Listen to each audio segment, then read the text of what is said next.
ഈ ഒരു ടെക്നിക്കിൽ നമ്മൾ കേക്ക് ഫസ്റ്റ് ടൈം ആണ് ചെയ്യുന്നത്. നമ്മൾ ബലൂണൊക്കെ വീർപ്പിക്കാൻ യൂസ് ചെയ്യുന്ന ഒരു പമ്പിങ് മെഷീനില്ലേ, സെയിം അത് തന്നെയാണ്. അതിലേക്ക് നമ്മൾ ഈ ഗോൾഡൻ ഡസ്റ്റ് ഇട്ടിട്ട് ഇതുപോലെ പമ്പ് ചെയ്ത് കൊടുക്കുകയാണ് കേട്ടോ. നല്ല നീറ്റായിട്ട് തന്നെ കിട്ടിയിട്ടുണ്ടായിരുന്നു.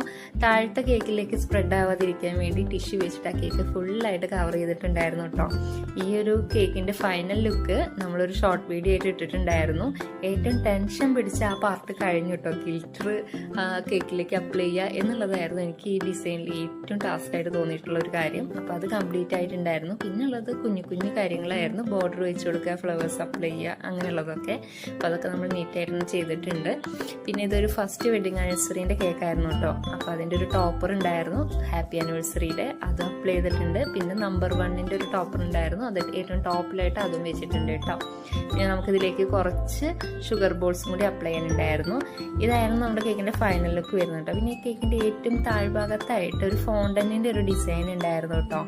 പക്ഷേ ഫോണ്ടന്റിൽ അത് ചെയ്യാൻ എനിക്ക് പറ്റിയില്ല. ഞാനത് ക്രീം വെച്ചിട്ട് തന്നെ വരച്ച് കൊടുത്തു കേട്ടോ. പക്ഷെ അത് നല്ല നീറ്റായിട്ട് തന്നെ വന്നിട്ടുണ്ടായിരുന്നു. അപ്പോൾ ഇതായിരുന്നു നമ്മുടെ കേക്കിൻ്റെ ഫൈനൽ ലുക്ക് വരുന്നത്. ഞാൻ ഈ ഫൈനൽ ലുക്ക് കസ്റ്റമർക്ക് അയച്ചു കൊടുത്തപ്പോൾ ആൾ എക്സ്ട്രാ ഒരു കാര്യം കൂടി ഒന്ന് ആഡ് ചെയ്യാൻ പറഞ്ഞു കേട്ടോ. അവരുടെ ഡേറ്റ്, വെഡിങ് കഴിഞ്ഞ ആ ഒരു ഡേറ്റ് മെൻഷൻ ചെയ്യാൻ പറ്റുമെന്ന് ചോദിച്ചു. അപ്പോൾ നമ്മളതും ആ താഴത്തെ ഭാഗത്തായിട്ട് ചെയ്തിട്ടുണ്ട്. അപ്പോൾ കസ്റ്റമർക്ക് ടേസ്റ്റ് വൈസ് ഓക്കെ ആയിരുന്നു, അടിപൊളിയായിരുന്നു പറഞ്ഞു. ഡിസൈനും ആൾക്ക് ഭയങ്കരമായിട്ട് ഇഷ്ടപ്പെട്ടു കേട്ടോ. അപ്പോൾ ഇതാണ് നമ്മുടെ കേക്കിൻ്റെ ഫൈനൽ ലുക്ക് വരുന്നത്. അപ്പോൾ താങ്ക്സ് ഫോർ വാച്ചിങ്.